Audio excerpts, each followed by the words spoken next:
Hello everyone, magandang umaga sa inyong lahat o magandang araw sa inyong lahat. So, ito yung nangyari sa akin last night and yesterday.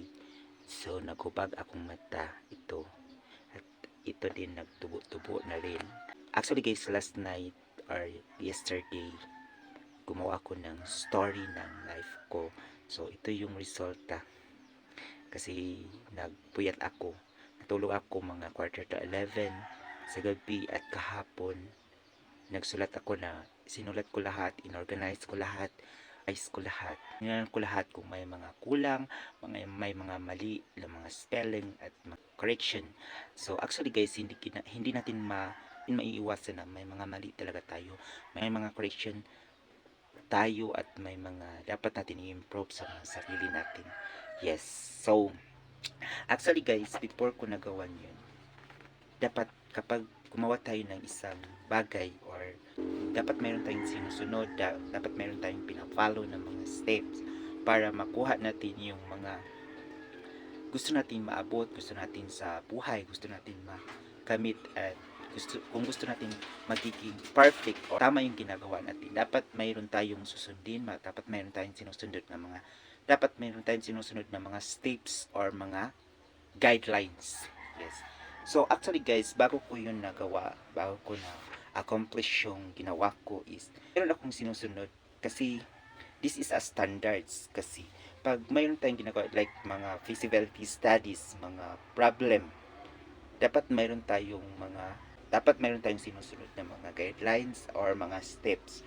So yung ginawa ko kasi is ang pina-follow ko kasi this is a history of my life. Bali ikaw yung bida. Ikaw yung bida sa kwento na to. So, you make it may makukuha ng mga aral yung audience at yung nagbabasa at yung nanonood dito. Yes. Mas maganda talaga pag mayroon tayong. So, ang ginawa ko po is mayroon akong 10 steps or guidelines.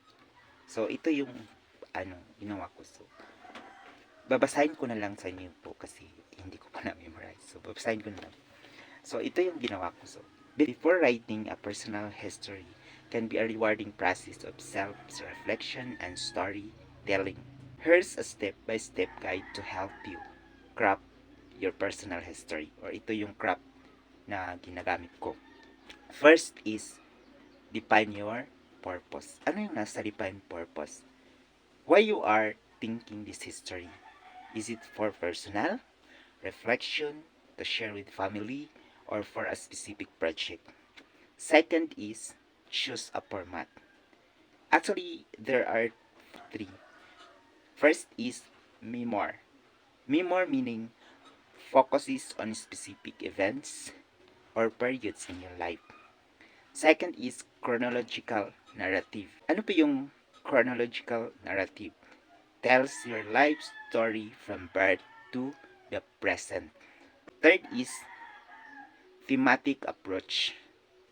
Thematic approach meaning organizes your history around themes such as family, career, or personal growth. Number 3 is gather your memories. In gather your memories is we have 3. First is reflect. Spend time thinking about significant events, experiences, and people in your life. Second is journals and photos. Use any journals, letters, or photographies you how to jog your memory. Third is interviews. Talk to family and friends to gain different perspective on your life. Number 4 is create an outline. Organize your thoughts in section or chapters. A simple structure might include introduction. Sa introduction is your background and what led you to write this history. Second is early life. Childhood, family, background, and formative experiences. Third is education and career.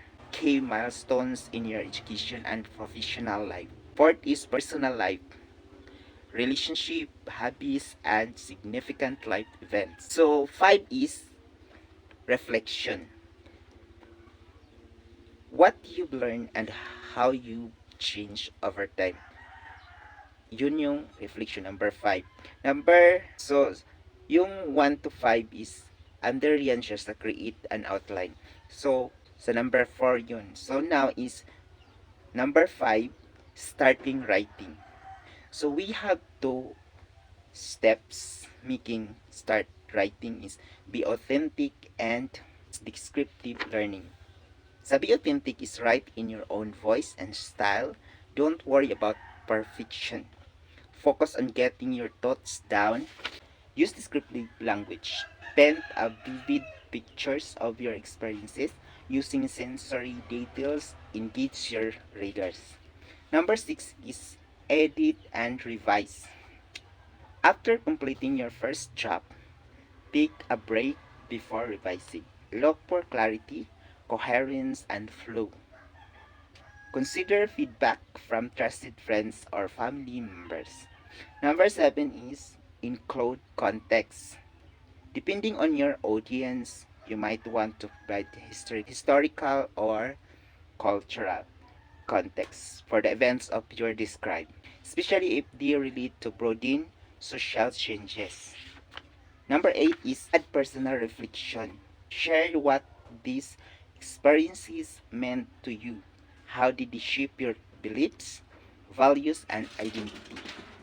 Number 9 is consider publishing options. If you wish to share your history more widely, explore options for self-publishing or creating a family book. Number 10 is preserve your history.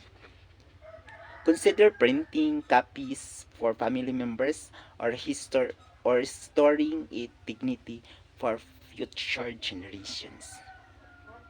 Yes, that's my guidelines and steps kung paano ko to nagawa. So, actually, I have 1 to 13 pages. Ito yung ginawa ko ng story sa life ko. So, my title is My Journey Through Life. So, actually, this is my content or table of contents. So, sa table of contents ko, makikita nyo dito yung number 1 is title, which is My Journey Through Life. Second is table of content. Third is acknowledgement. Number 4, introduction. Number 5 is chapter 1, which is early life. Number 6, chapter 2, education and career. Number 7, chapter 3, love and family. Number 8, chapter 4, personal life. Number 9, chapter 5, conclusion or reflection. So, ito yung output ko guys na nagawa ko. So, you can see it into my account or my Facebook page, or I will post it. Yes. And soon I will be writing formal or a book if God giving me a chance to be a writer. So, yun lang guys, and thank you for watching, and don't forget to subscribe my YouTube channel and follow my page, Rolly G. Luminda Mindset. Yun ang yun yung page ko as of now. So, yun lang guys, and thank you, and bye-bye.